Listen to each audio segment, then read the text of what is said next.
Bonjour, je suis Delphine Zanelli. Bienvenue dans le podcast L'entreprise de demain, le podcast de tous les bâtisseurs du futur du travail. Celles et ceux qui le vivent, le créent, le questionnent et chaque jour le réinventent.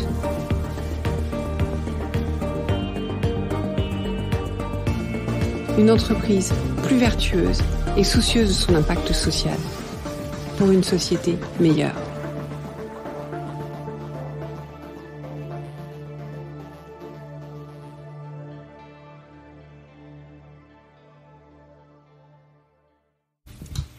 Bonjour, bienvenue dans ce nouvel épisode. J'espère que vous allez bien. Je me réjouis aujourd'hui de vous parler d'une nouvelle initiative que je vous propose, qui est de créer un comité éditorial du podcast de l'entreprise de demain. J'en ai parlé un peu sur LinkedIn et je voulais vous en parler ici, bien sûr, avant tout. L'idée de ce comité éditorial, c'est bien sûr toujours d'améliorer le podcast. Mais plus précisément, de regarder un peu le futur avec vous, c'est-à-dire de voir quelles sont les thématiques que vous aimeriez qu'on aborde, les invités que je reçoive, et puis un peu en arrière, que vous me fassiez les feedbacks sur les épisodes, ce qui vous a plu, moins plu, été utile, pas utile, pour que ça puisse s'améliorer. L'idée, c'est que ça vous prenne 1 heure par mois, que dis-je, 1 heure par mois. Bien sûr, je vais faire un planning annuel, vous pouvez parfois venir, parfois pas pouvoir venir parce que vous avez quelque chose dans votre agenda et c'est totalement ok. Ça sera sans doute le vendredi sur l'heure du déjeuner, parce que c'est la journée en général la plus facile. Voilà, ce sera l'occasion de se retrouver. Alors 2 sujets importants quand même sur ce comité éditorial. 1, moins vous êtes expert, plus vous êtes légitime, donc n'hésitez pas. Et 2, je le réserve en priorité à des professionnels des RH qui exercent en entreprise, à des managers qui travaillent en entreprise et à des dirigeants bien sûr qui travaillent en entreprise. Pourquoi ? Parce que ce podcast vous est prioritairement dédié, donc avoir vos besoins, votre tour m'intéresse avant tout, et justement parce que vous n'êtes pas expert de ces sujets. Donc voilà, je compte sur vous pour vous proposer, vous avez dans les notes de l'épisode mon email, et sinon vous pouvez tout simplement me contacter par message personnel sur LinkedIn ou sur Instagram. Mon compte c'est @l'entreprise de demain, tout simplement. On va passer à l'épisode du jour. Je vous ai proposé, pour cette période des vacances de la Toussaint, donc on est en octobre 2022, enfin maintenant en novembre, de partager, d'échanger avec 2 autrices, dont je trouve les ouvrages à la fois extrêmement pertinents pour l'entreprise de demain, mais en même temps facile à lire et enrichissant sur plein d'autres domaines, puisque la semaine dernière on parlait de comment on pouvait puiser dans le vivant des pistes pour faire évoluer notre mode de leadership, en fait, pour aller vers un leadership relationnel. Et cette semaine, le sujet, ça va être la prise de parole. Donc la semaine dernière, effectivement, on faisait vraiment le pont entre le vivant et l'entreprise et l'organisation. Et là, avec Amélie Blanquer, cette semaine, auteure de Votre parole vaut de l'or, nous allons faire plutôt le pont. On va explorer quelles sont les clés de la prise de parole aujourd'hui, pour tout le monde, j'allais dire pour les leaders, mais pour tout le monde est un leader en puissance. Les clés, à la fois, on va parler à la fois de pourquoi la prise de parole est importante, pourquoi il est important de prendre la parole pour partager, pour transmettre. C'est ce que j'essaye d'expliquer aux personnes que je propose d'interviewer et qui parfois hésitent en fait, n'osent pas forcément. C'est qu'il y a ce rôle de transmission. Mais après, on va aussi parler des clés pour des clés de l'éloquence, des clés de la prise de parole aujourd'hui, des choses qui sont fondamentales et qui parfois sont peut-être surprenantes parce que c'est pas celles auxquelles on s'attend. Et bien sûr, je ne pourrais que vous conseiller d'aller lire le livre d'Amélie, Votre parole vaut de l'or. Pourquoi ? Parce que non seulement il se lit facilement, il peut se picorer, on peut lire certains chapitres, absolument pas dans l'ordre. Et ensuite, c'est que c'est un ensemble de techniques et que chacune de ces techniques est accompagnée en illustration de discours qui ont marqué nos existences, qu'Amélie décrypte, des prises de parole fortes. Et du coup, c'est intéressant parce que on a à la fois ce décryptage qui nous permet d'ancrer ce qu'Amélie nous explique et à la fois ces techniques qu'elle partage. Donc c'est un livre que je trouve riche d'enseignements, mais aussi distrayant. Puis vous pouvez prendre une leçon de temps en temps Ça marche très bien comme ça et c'est extrêmement intéressant. Donc, en attendant, je vous souhaite bonne écoute de notre échange dans lequel vous allez trouver déjà des premières clés et puis bonne lecture après de son ouvrage. À bientôt. Bonjour Amélie. Bonjour Delphine. Merci d'être là avec moi aujourd'hui. Donc, je vous ai découvert au printemps dernier grâce à votre ouvrage Votre parole vaut de l'or. Dont d'ailleurs j'ai parlé cet été dans les recommandations de livres à lire et aujourd'hui donc je suis ravie de pouvoir échanger avec vous sur le livre. Mais je vais vous laisser, avant de vous poser des questions, je vais vous laisser vous présenter à nos auditeurs et nos auditrices, parler de votre parcours et du pourquoi de ce livre. Merci beaucoup. Mon parcours il est assez simple. J'ai commencé comme professeure d'université où j'enseignais déjà la rhétorique, l'argumentation parce que mon cœur de prédilection, c'est la Renaissance. Et à l'époque de la Renaissance, surtout en France, on a d'un côté les catholiques qui vont défendre leur vérité et de l'autre les protestants qui vont eux-mêmes argumenter pour dire que non, la vérité est du côté de la réforme des protestants. Donc chacun y va de ses arguments et c'est une sorte d'incroyable mouvement de richesse d'argumentation où on voit que la vérité, évidemment, est quelque chose de contestable, mais ce qui est intéressant, c'est la manière dont on la défend. Et au fond, c'est ça aussi la conviction. C'est l'art de défendre ses idées comme un avocat pour transmettre à l'autre l'envie d'y croire et d'y adhérer. Donc ça a été, si vous voulez, le début de l'aventure. Je faisais un peu comme M. Jourdain fait de la prose sans le savoir, de la conviction déjà sans le savoir. Et puis, vous savez, être professeur, c'est donner envie à des étudiants d'apprendre. Donc ça aussi, c'est essentiel dans l'art de convaincre, c'est donner envie aux autres de vous écouter. Parce qu'il ne suffit pas de dire des choses intéressantes, il ne suffit pas d'avoir quelque chose à dire, à la fois pour bien les dire, mais il faut aussi trouver le moyen d'aiguiser leur appétit, un peu comme un appetizer au restaurant. Qu'est-ce que c'est qu'un appetizer ? Ça ne peut pas être un énorme plat de soupe, parce que sinon vous n'avez plus faim pour le reste. C'est quelque chose qui fait vibrer vos papilles et qui fait que vous avez envie d'en savoir plus. Un bon discours, c'est pareil. C'est quelque chose qui fait vibrer vos papilles, qui fait vibrer les écoutilles et qui donne envie d'en savoir plus pour entrer en conversation, parce qu'on verra aussi que finalement, parler, ça n'est là que pour enclencher un dialogue. Sinon, autant parler devant son mur et s'arrêter là, ça s'appelle un monologue. Et c'est jamais très passionnant parce que si on n'a pas quelqu'un à la fois pour vous défier, pour répondre, pour poser des questions, finalement, la parole assez vite devient pauvre, inintéressante et surtout solitaire. Or, le propre de la parole, c'est de créer du lien, c'est de créer de l'envie, comme un appetizer, et c'est de créer l'envie d'agir. On en reparlera sûrement quand on parlera justement des leaders. Ils sont là pour donner envie d'agir. De là, de ce métier de professeur, j'en suis venue à créer une agence qui au départ s'appelait Coup de Plume et que j'ai rebaptisée avec le Covid, ou la Covid, j'ai toujours un doute là-dessus. J'aime pas l'idée que le Covid soit féminin, je dois dire, parce que j'ai l'impression que c'est une nouvelle plaie féminine et j'en ai pas envie. Mais en tout cas, cette crise du Covid, on va résoudre le problème comme ça, m'a amenée à avoir envie de créer autre chose, qui est une agence de conviction. Ça veut dire quoi ? Ça veut dire que j'ai rebaptisé cette agence par un autre nom qui s'appelle Bureau 121. Pourquoi ? Parce que le bureau, c'est formidable, c'est ce qui nous a manqué pendant cette période. Et pour moi, le bureau, c'est le lieu justement et de l'écriture et du dialogue.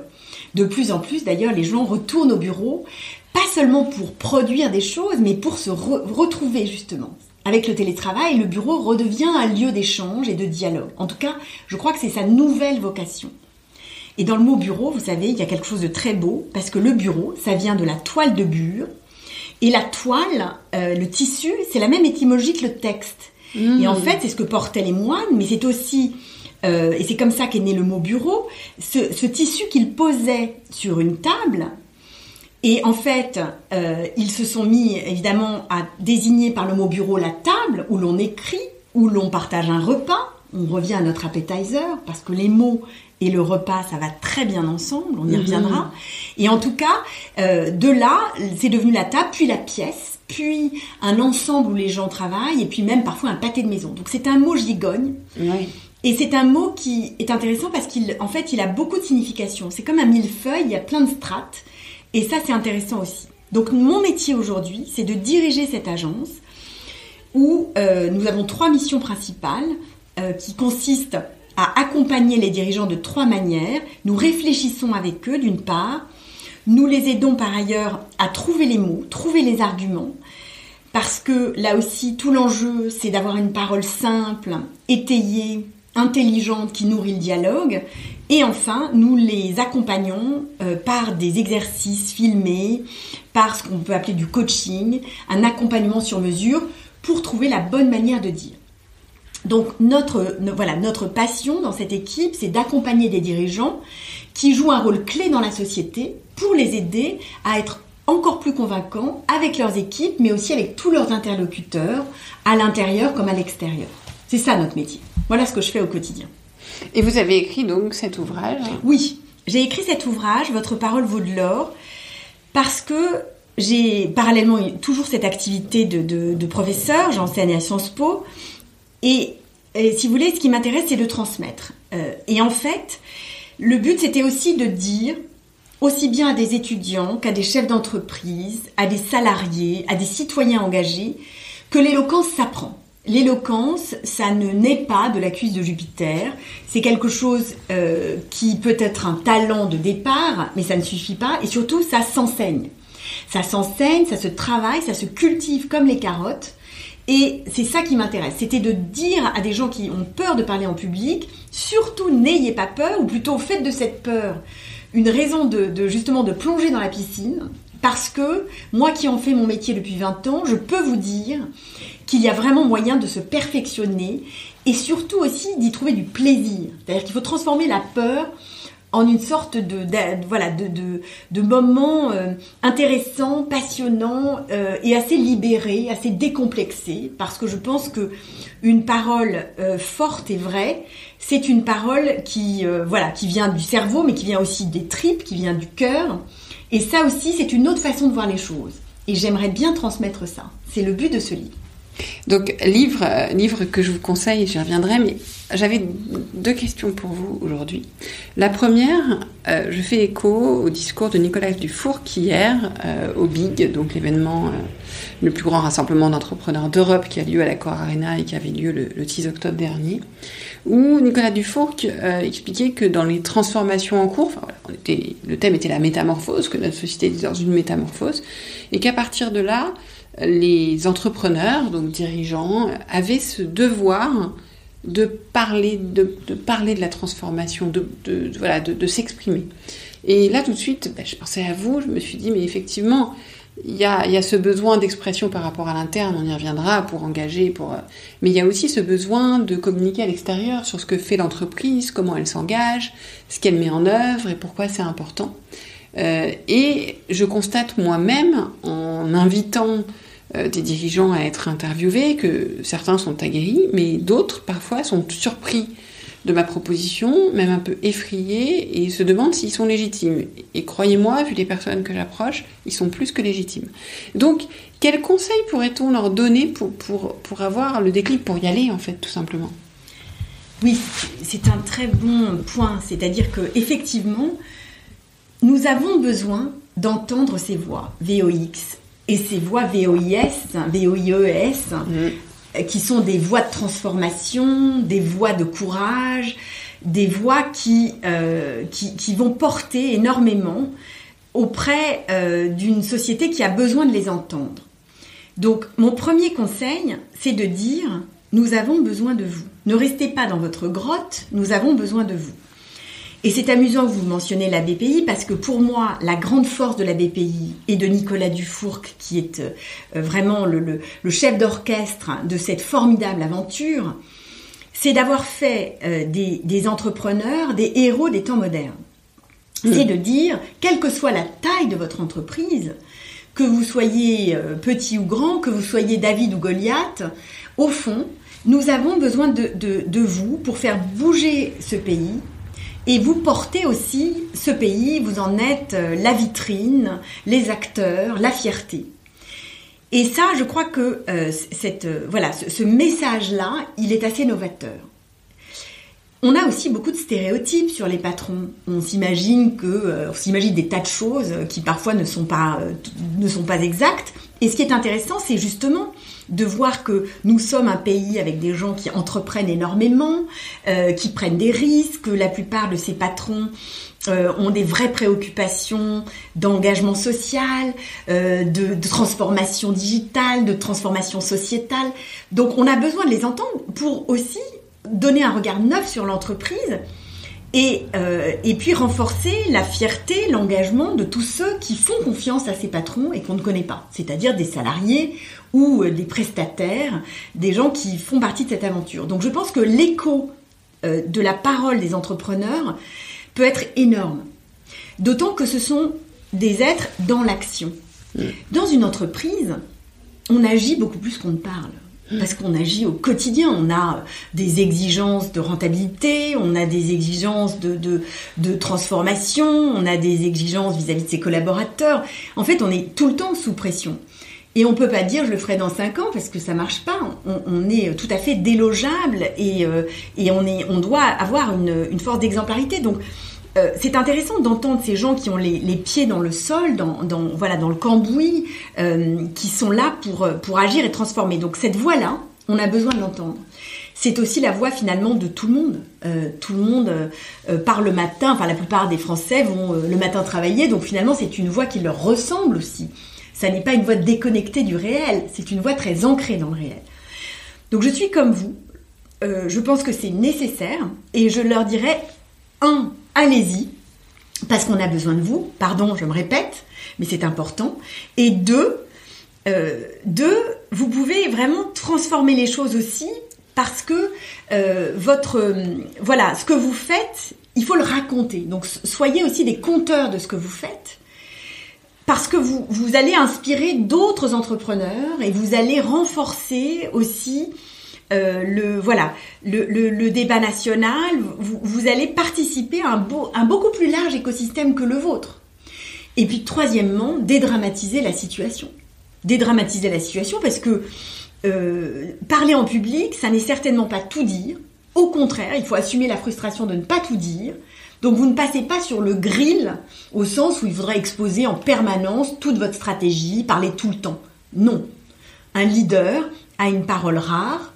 D'ailleurs, De Gaulle disait que la rareté de la parole était la voix du chef, mais une parole forte, qui est en plus en train de changer. On pourra en reparler. Je pense qu'aujourd'hui, on attend de plus en plus de cette parole de dirigeant, qu'elle soit sincère, qu'elle soit beaucoup plus ancrée dans l'oralité et beaucoup moins, je dirais, apprêtée qu'elle aurait pu l'être autrefois. Donc, on a envie de discours qui donnent de l'énergie, comme une sorte de discours improvisé, même si on le prépare. Et donc, ça laisse la voie à d'autres styles de discours. Et effectivement, on peut y trouver du plaisir. Là aussi, on peut s'amuser. Donc, je crois qu'il y a toutes les raisons d'y aller, en fait, si je résume. Et comment pas être taxé ou mis dans la case de beau parleur ou de langue de bois? Parce que parfois, il y a aussi une réticence de ces dirigeants parce qu'ils se disent « je vais raconter une histoire, mais on n'y est pas encore ». Oui. Ce qui est normal, parce qu'en fait, ils nous parlent de l'horizon, ils nous parlent de ce qui est en cours. Et forcément, dans ce qui est en cours, il y a des endroits qui sont en avance, des endroits qui sont très en retard. Mais je crois que c'est comme « Quelle est la couleur du cheval blanc d'Henri IV ?» Vous m'avez donné la réponse. C'est de dire « Voilà où on veut aller, mais nous n'y sommes pas encore. » Et c'est ça que je voulais dire par le mot sincérité, qui est un mot un peu large, qui pourrait être contesté parce que certains y verront un artifice, mais je crois que c'est cette capacité à dire « Je ne sais pas, on n'y est pas encore, je ne suis pas content des résultats, on bosse comme des dingues, mais c'est pas encore ça », ce type de propos, eh bien, est un propos qui aujourd'hui est tout à fait audible et même, je dirais, attendu. Oui, ou je n'ai pas la réponse, mais j'ai confiance dans le fait qu'on puisse la trouver, parce qu'on a déjà fait ça et ça et ça. Exactement. Donc c'est pour ça que la préparation du discours n'est plus la même. Oui. Il ne s'agit pas de verrouiller chaque mot en se disant attention, prudence à chaque pas. Et voilà, donc il s'agit ni, si vous voulez, je crois qu'on ne peut pas embarquer les gens si on se contente uniquement des faits. Et on ne peut pas non plus embarquer les gens si on raconte n'importe quoi en étant que dans la projection. Et on ne peut pas embarquer les gens si ça a l'air d'être un fascicule à destination d'un client dans un esprit marketing. Ça marche pas, ça. Vous voyez ce que je veux dire ? Même en marketing, ça ne marche Oui, plus. même en marketing, ça marche plus. Donc c'est pour dire qu'effectivement, on est loin de ça. Donc effectivement, les discours sont décodés, décryptés, traqués. Mais je dirais qu'on excusera toujours un dirigeant et même on aura tendance à l'admirer quand il dit « Écoutez, voilà, nous on en est là, mais je ne vais pas vous raconter d'histoire. On n'est pas encore satisfait de ça parce que franchement, notre rêve, c'est d'aller là. Et ça, qu'est-ce que vous voulez dire à ça ? C'est pas contestable. C'est quelqu'un qui est capable à la fois d'avoir de l'ambition et qui en même temps a de l'humilité. Donc, mêlons ambition et humilité. Et appelons un chat un chat. Complètement. Mais d'ailleurs, du coup, ça me permet de passer à ma question suivante, parce que aujourd'hui, on attend en interne des leaders, comme vous disiez, qui font preuve d'authenticité, oui. D'empathie aussi. D'empathie, ça veut dire qui donne le sentiment d'intégrer nos besoins. Donc, ça veut dire que dans son discours, on doit se retrouver. En fait, on doit retrouver nos préoccupations. Donc, un dirigeant qui, dans son discours, explique qu'il n'a pas les réponses, qu'il peut être inquiet de tel sujet, mais qu'il est confiant sur un autre, ça peut nous renvoyer le fait qu'on est inquiet sur tel sujet, mais on est confiant sur un autre. Enfin, en tout cas, il y a ce miroir. Exactement. Il y a ce miroir, je suis d'accord avec vous. C'est ce qu'on a besoin d'entendre. Et vous parliez de Big. Hier, il y avait notamment au sein de Big ce grand moment où une 50aine de speakers, d'orateurs défilent. Ils ont 7 minutes, on appelle ça un bref, où ils parlent d'un sujet. Très intéressant. Une série de témoignages d'orateurs plus ou moins compétents. C'est intéressant de voir la différence de style. Mais ce qui est amusant, c'est de voir ceux qui nous marquent le plus. Et je vous donne 2 exemples très intéressants que j'ai entendus hier, 3 qui m'ont marqué parce qu'on oublie quand il y a beaucoup de discours. La mémoire est très sélective. Donc moi, il y en a 3 qui m'ont beaucoup marqué. Je ne les ai pas tous entendus, mais il y avait notamment Jean-Charles de Castelbajac qui a commencé par parler du homard. Donc là aussi, il a posé une sorte d'accroche complètement originale. Il a raconté son enfance en pension. Donc il a mis de lui-même dans ce discours. Et tout était lié, ça n'était pas du narcissisme, c'était une façon habile d'incarner son propos, tout en nous parlant à nous. Parce que derrière cette enfance de petit garçon solitaire qui est devenu très créatif, en fait, je dirais que même quelqu'un qui n'a pas connu ça se retrouve dans le fait d'avoir eu une enfance qui n'était pas toujours parfaite, d'avoir fait d'un malaise quelque chose de positif. Vous voyez, donc en fait, on dit souvent que le discours le plus particulier est aussi le plus universel. C'est assez vrai. Pourquoi est-ce que La recherche du temps perdu de Marcel Proust, qui n'est pas un discours mais un livre, comme tout le monde le sait, est aussi universel, mais parce que c'est l'histoire la plus particulière qui soit. Mais c'est l'histoire la plus sincère qui soit. Et donc, on se retrouve aussi dans ce petit garçon tellement singulier parce qu'on est embarqué dans sa singularité. Et ça devient universel.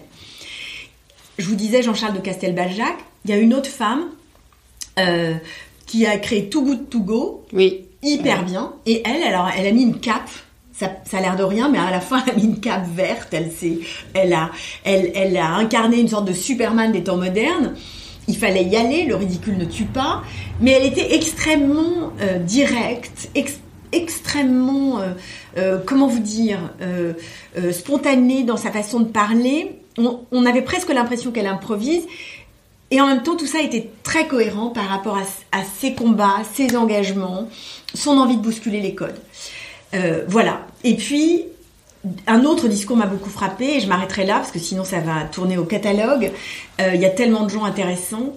Mais je crois qu'il s'appelle Bernard Streitz. Il dirige l'entreprise Delfingen, si ma mémoire est bonne, mais je pense que je me trompe sur le nom de cette entreprise. Pardon pour lui.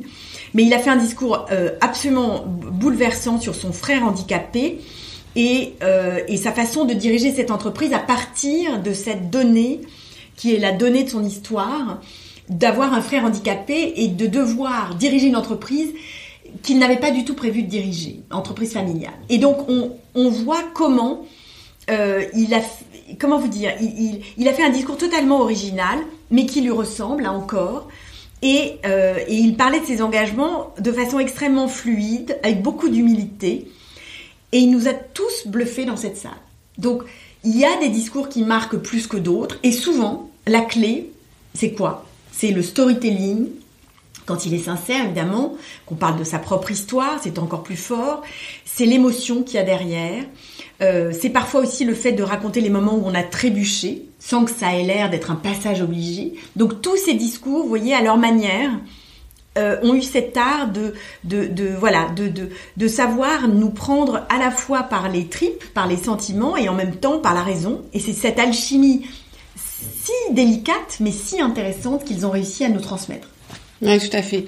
Et on retrouve dans ce que vous dites à la fois soit un discours de conviction, comme pour Too Good To Go, où il y a un discours de conviction qui est fort, soit un discours complètement dans la vulnérabilité, dans la difficulté, dans l'authenticité, soit un discours peut-être plus métaphorique pour Jean-Charles Casseb. Donc c'est intéressant de voir aussi parce que parfois quand on écoute les personnes dans le discours, on se dit bon, si j'ai pas une histoire fantastique, qui m'est pas arrivé un truc extraordinaire, que j'ai pas... Si, en fait, il y a toujours un angle. Exactement. Le tout est de trouver celui qui résonne avec nous, et puis le moment où ça se passe aussi, parce que peut-être que dans 3 ans, ils auraient tous fait un choix différent de discours. Ensuite, il y avait la thématique quand même qui était la métamorphose, qui était la thématique du Big.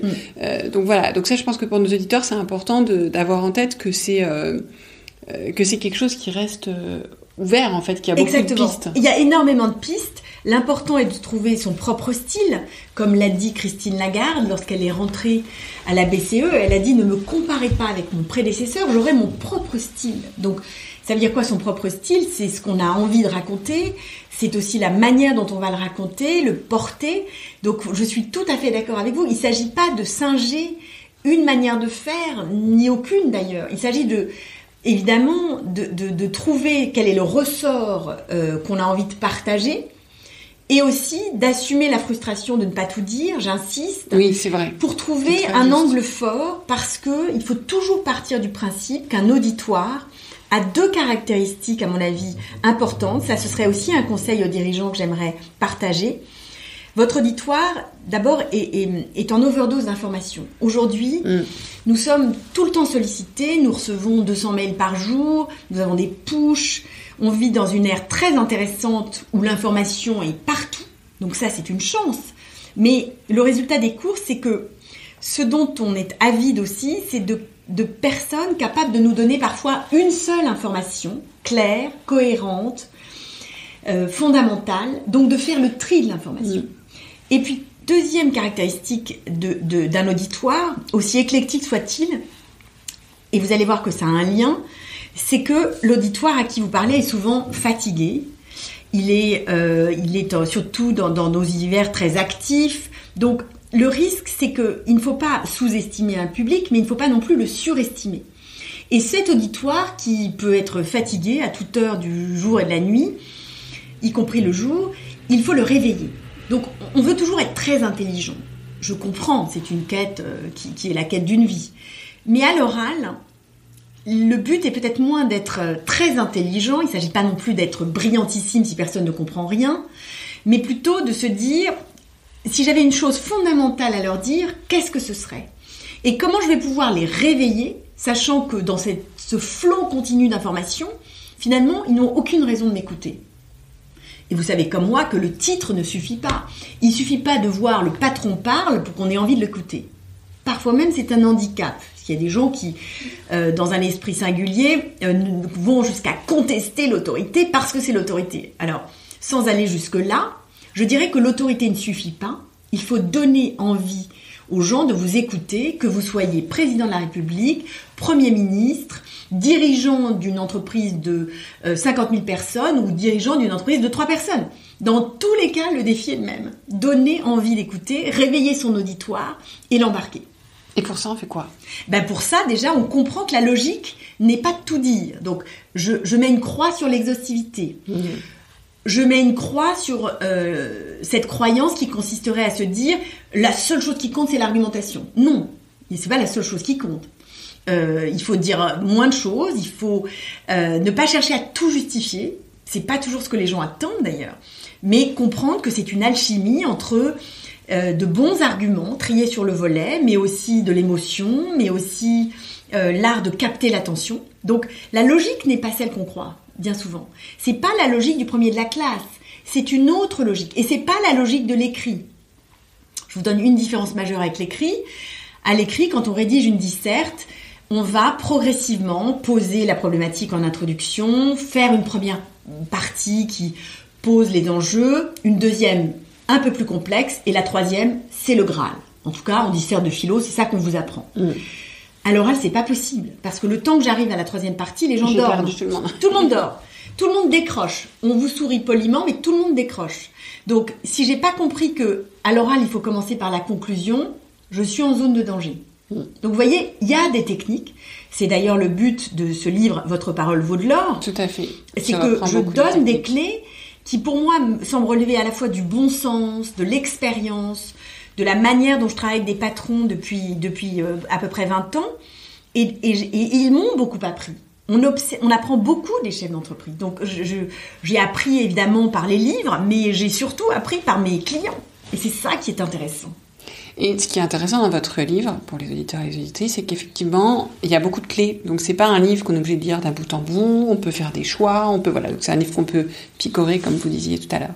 Eh bien, merci beaucoup, Amélie, pour tous ces partages. Merci infiniment, Delphine.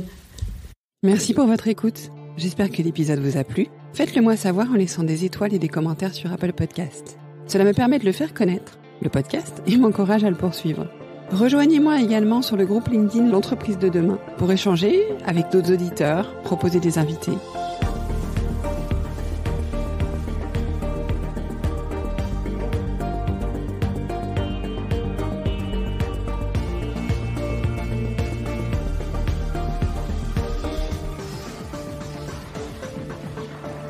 Je vous donne rendez-vous jeudi prochain pour un nouvel épisode. Cette série est produite par Delphine Zanelli et Ose Masterclass. Réalisation sonore Cyril Carillon et au micro Delphine Zanelli.